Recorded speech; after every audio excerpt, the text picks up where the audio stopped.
Alright, how we doing, ladies and gentlemen? My name is Wolf, and this is going to be a bit of a departure from the regular content that I kind of want to see if it'll work. Maybe it will, maybe it won't, but this is just going to be something I've had on my mind for a very long time, and I don't really have a place to put it particularly, so I feel like the Guild Wars channel will probably appreciate it, and that's the concept that playing meta ruins your favorite games.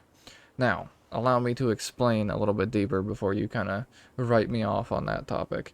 And what I mean by that is that there is a push in gaming across the board to be as optimal as possible. You have to be the fastest, you have to be the best, you have to, do everything correctly. And in some cases, it will literally get you kicked from groups if you're not DPSing high enough, if you're not playing the right builds, if you're not playing with the right setups and doing all the right things and know every single tactic available before you even enter the fight, you're trolling.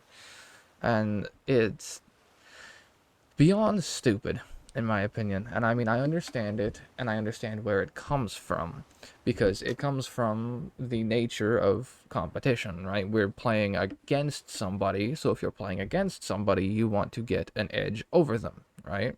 Of course, you want to win the match, so you want to have an advantage that they don't have. Now, that's perfectly all well and good in competitive games. However, this bleeds into gaming at large, and it's done it in a way that has literally started destroying people's enjoyment and fundamentally literally warped my mind to the point I started hating gaming as a whole. And it's only through a lot of mental rewiring that I've been able to actually get back to enjoying gaming, coupled with playing games that accentuated the style that I wanted to play. And I think that is also one of the big things that I wound up learning is that sometimes it's not um, an issue of how you play games, but the particular games you're playing and if they leverage you as a player and what you actually enjoy doing rather than um, going fundamentally counterintuitive to who you are as a person. Because I have had that happen as well, where like I'm playing a game that I do genuinely enjoy, but it goes fundamentally against a lot of the concepts that I find enjoyable in gaming, which is quite an oxymoron, to be honest with you. But you can have games that have very, very good gameplay and just don't mesh with you as a player, but are still really fun to play.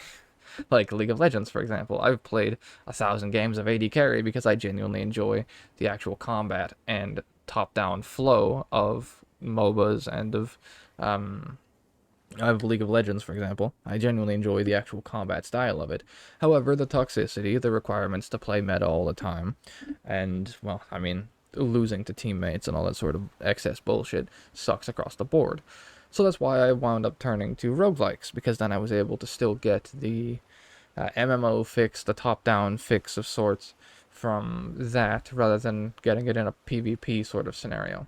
But before I wound up at this point where I now just play roguelikes to get that gameplay, and even before I wound up playing League of Legends, I played action RPGs. And action RPGs I made a career out of to the point that I have been one of the best players in the world. And no, that is not a joke. I will literally show you proof right now, and not as a flex, but as a proof of the argument that I'm about to pose to you up and coming. If you've made it this far, fun fact, you're probably already deeper than most people make it into some of these videos, although the watch time on the Guild Wars channel is genuinely surprising me, so I appreciate all of you for that. But let me just show you the literal proof here, so let me enable my screen share here, so you can see my screen. And then there is me at top 500 in Path of Exile. That is 557th in the world. I'm pretty sure this is global ranking rather than just North American ranking. So there's that one. And then if I go up here, I also have 8th Demon Hunter in Diablo 3. I also have 30th Wizard in Diablo 3. And these are all from differing seasons. I also have 15th Wizard in Diablo 3. And then my highest was 6th Barbarian in Diablo 3. Now, the reason I bring up those concepts is what I'm going to show you next. Which, if I get rid of that, and then bring up good old MS Paint, which should show up, hopefully. Hopefully it didn't close itself. Aha! There we go. And yes, I do know what happens to the guy who uses MS Paint to describe concepts. It doesn't really end well for him, but I promise, I'm not like that. I'm gonna do my best to actually enlighten you how to re-enjoy gaming rather than kill it. But, you know. So, what I want to try and showcase here is why you wind up hating gaming as a whole, or why optimization pursuits naturally lead you to a point where you're going to wind up hating gaming. It's like a snake eating its own tail kind of system, right? So, to get to the points that I have reached, which I just showed you that I have reached, you have to do something that takes away the game from the game, which is optimize the ever-loving shit out of it. Now, keep in mind, with action RPGs, they are relatively freeform. Diablo especially was a little less freeform. It was a lot more restrictive of you have to play specific builds to get to specific places, because you're comboing X with Y with Z to be able to make certain certain pieces work together and get crazy damage numbers.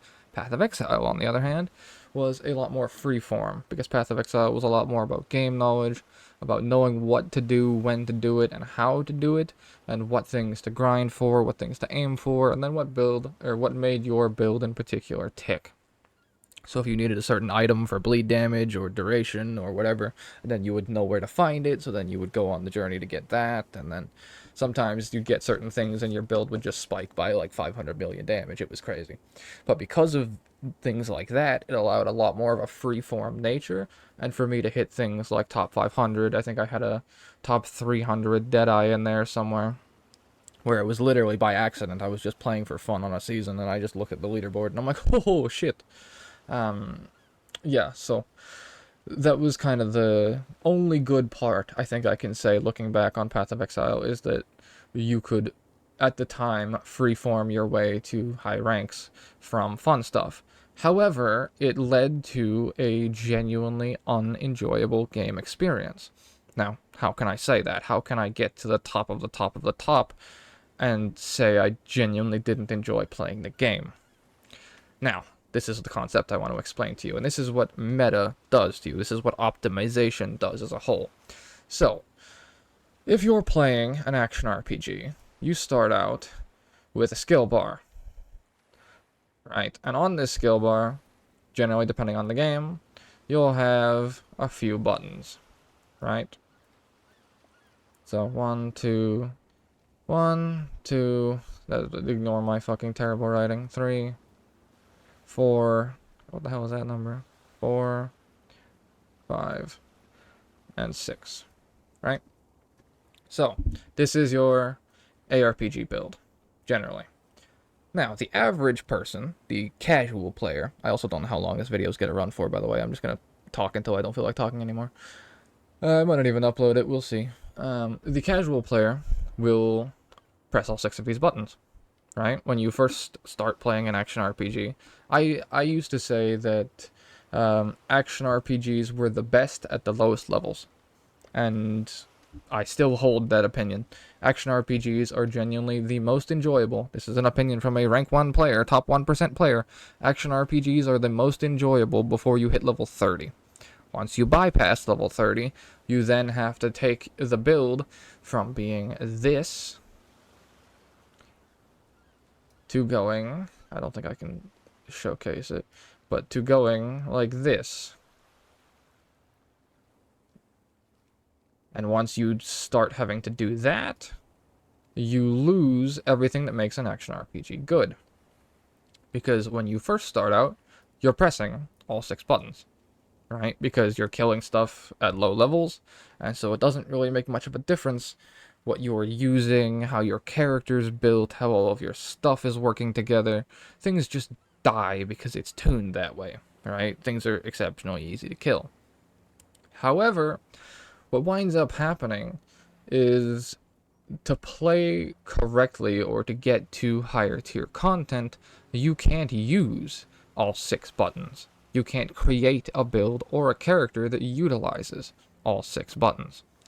You want to generally funnel everything into 1 button. Now, this is where the problem winds up coming in. Okay, what do you mean? Like, why does that change the gameplay? How does that change the game overall?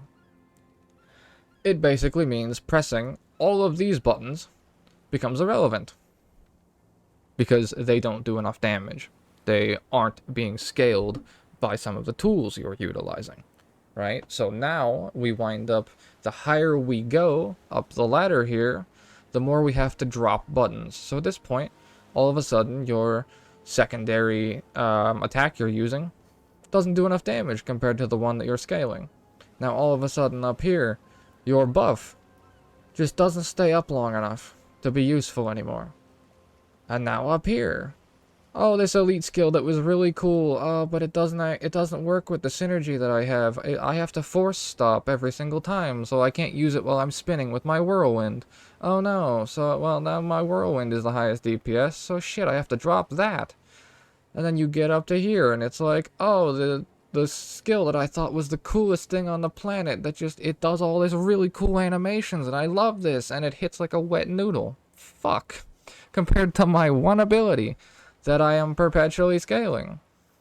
All the way up until you wind up with your 1 button at the top. And maybe you keep 3, because 3 is an accentuator, like Battle Rage, or Warcry, or a damage increaser, or something like that. The one piece that you found that, oh, okay, this actually synergizes well. So now, this is what your skill bar looks like, but this is what it actually plays like. And then you buff with this button. And then this is the only button that you press.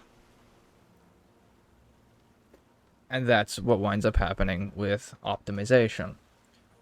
Because naturally, to get to higher levels of content, the only way to kill things, literally it hard locks you out of higher content if you don't do enough damage, because you'll just fundamentally not be able to kill it, and then it will kill you. So the only way to push past hard lock requirements is to get enough damage and enough stats to be able to take the mob down or kill the next boss or whatever have you. And the only way to bypass literal hard locks like that is to, as I said, funnel all the way into 1 button, which then creates a 1-button game. Shocker, I know, byproduct, right? Now, that's not a problem to some people, right? It wasn't a problem to me for the longest time, but that's because I was playing competitively and trying to get to the top of the top of the top. Now, where this winds up being an issue is that it fundamentally warps your mind. And it warps your mind farther than just in the games you are playing in. And I want to use an example from one of my family members. I, of course, like I just showed you, have made it to the top of action RPGs. Quite literally. So, one of my family members was playing an action RPG. And I was holding my tongue, right? Because I was relatively done with the genre. I didn't particularly care for it anymore. And it wasn't fun. And a lot of people don't hold the same opinions I do, and they enjoy the 1-button style of game, and are big fans of it. But I mean, each to their own, that's perfectly fine, sure. I'm not gonna say anyone's wrong or invalid for enjoying a fucking game. By all means, if you enjoy it, sure. But what I realized was the immeasurable disconnect that I had put myself in between the average player, or casual player, and where I was as a result of what I knew how to do. Because one of my family members picked up Diablo 4, and I hadn't made it to any good position in Diablo 4. Diablo 4 was a bit of a meme. I played the shit out of it when it started, and then the first patch came out, and everyone quit. And then after that, Diablo 4 was just an absolute shitfest.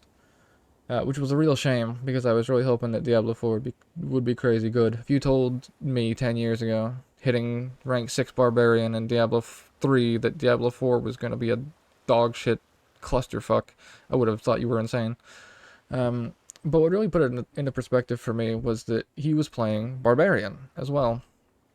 And he was going through and he was killing things and pressing all these fucking buttons, and I watched him play for like 20 minutes, and you know, he's doing a bunch of different stuff, and then he falls over and fucking dies.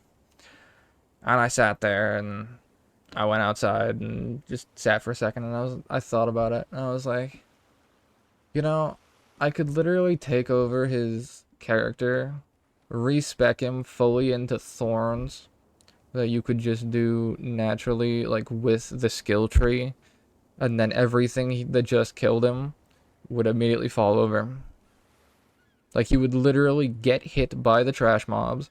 The trash mobs would die to the thorn scaling that was innate in the skill tree, and he would have a walking simulator.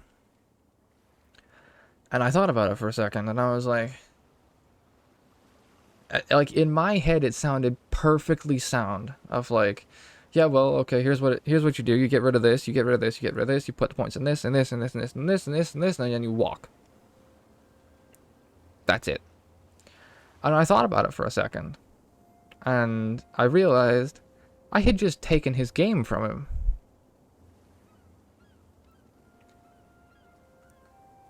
In my game knowledge and my optimization pursuits, and whilst I am correct, because I would be able to turn it into a walking simulator, I would have taken the action RPG gameplay that he was actively enjoying playing through and optimized out the game.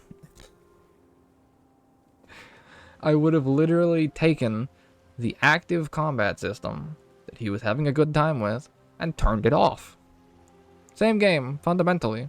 Still drops loot, still has buttons to press, still has things to do. He could have just walked. That is the level of disconnect that comes from being a full meta optimized chaser, to the point that you don't realize that you are literally taking the game from yourself the deeper and deeper you go down the rabbit hole. Which absolutely broke my fucking brain. I'm not gonna lie. Because then I looked at everything and I look back and I'm like, oh my god, how much of like everything that I've played have I missed? Because like, you know, especially as a content creator, it's like, okay, I gotta go fast, I gotta go fast, I gotta go fast, I gotta go fast. Because if you're not going fast, then the guy in front of you is going faster than you, and he's gonna beat you to the new content, and he's gonna get the new video out and get it out quicker and better and what. And I found especially that like better doesn't matter; it's who gets there first a lot of the times, especially when it comes to content creation, which was a massive pain in the ass. So it's like it's a self-perpetuating cycle of like you have to get faster and faster and faster and faster and faster and faster. To the point that I became one of the top people in the fucking world, and I still wasn't fast enough. And by that point, there was no game left to play. Like, I started thinking about it, and I realized that I could not make action RPG content anymore, because I would literally be taking the game away from people. And I felt disgusted with myself. I had 2.6 million views on action RPG content. And I just thought about it, and I was like, all of those builds are builds that wind up eventually turning into one-button builds and one-button concepts, because I optimized them to the point that I can literally walk through the entire game. And I thought about it, and I was like, I have 2.6 million views on taking the game away from people. And I felt disgusted with myself. Genuinely. Like, I fucking hated it with every fiber of my being. So, I mean, you know, identity crisis ensued and whatnot, but from there, obviously the Guild Wars 2 channel is now taken off, so I'm exceptionally grateful for that. And the reason I wanted to tie this in is because Guild Wars 2 allowed me to sort of reformat. Because Guild Wars 2 doesn't have any... Well, okay, no, it has competition, but not, like, competition, you know what I mean? Like, it has PvP, but PvP is dog shit.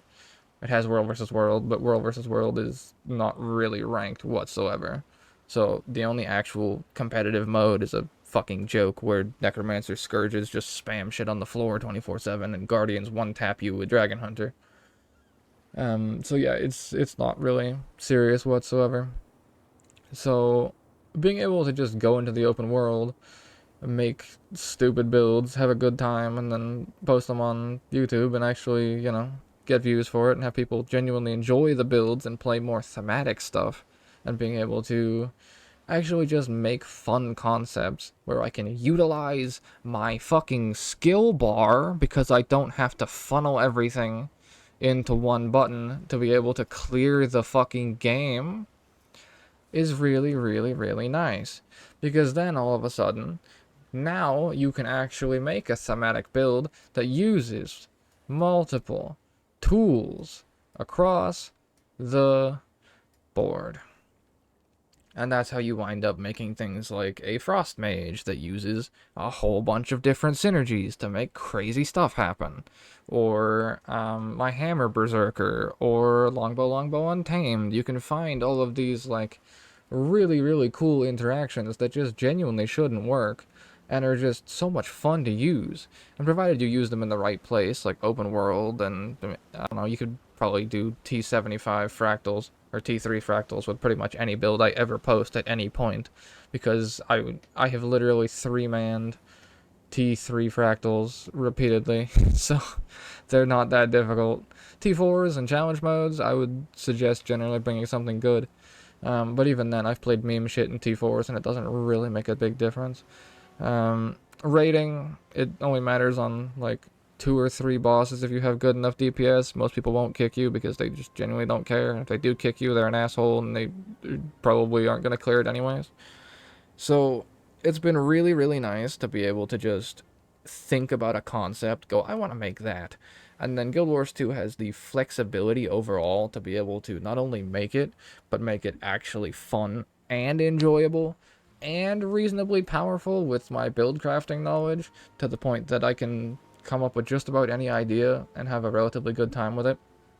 And then I can post it for all of you guys, and you guys can enjoy it as well. So it's been a lot of fun to be able to actually have people message me in game and say, yo, I played your build, I love your build, it's crazy, I'm absolutely clearing everything, it's awesome. And then knowing I didn't give them a one-button build that took the entire game from them, I actually gave them a very cool thematic build that I'm a big fan of, that they're also genuinely enjoying playing, that fills a niche that they wanted to play, that is an active skill bar setup that requires them to play the fucking game, which also then allows them to clear all of the content that they want to do. It just feels so much better. And I mean, yeah, sure, I'm getting 10% of the views I used to get peddling dog shit. Sure. And yeah, that sucks. Don't get me wrong, the wallet hurts a little bit. But the self-fulfillment from making videos that are actually, I don't know, like, more passionate, that I genuinely give a fuck about, that I feel like I'm not taking the game away from people in my optimization pursuits of going better and better and better and better. It's so much better. So, if you take anything from this video, or if you've even made it this far, the thing I recommend to you is don't fall into this trap.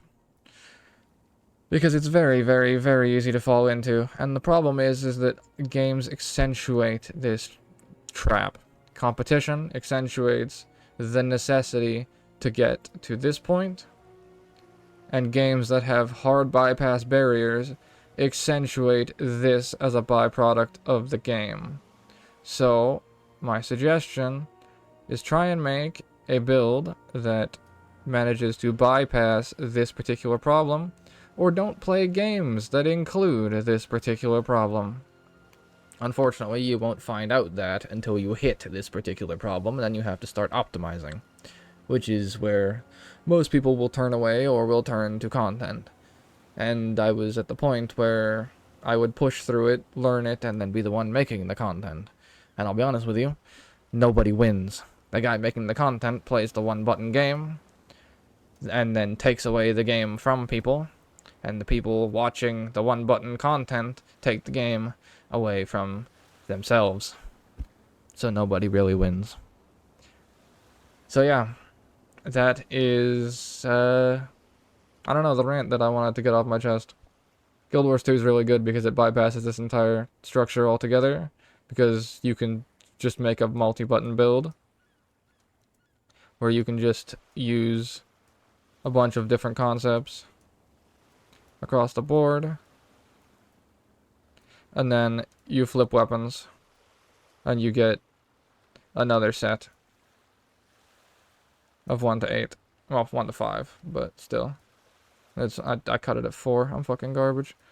1 to 5, and then you get utilities and elites and all that over top, plus mechanics and all that stuff. Like, I realize now, after literally getting to the top of the top in one-button games, they're fucking dog shit.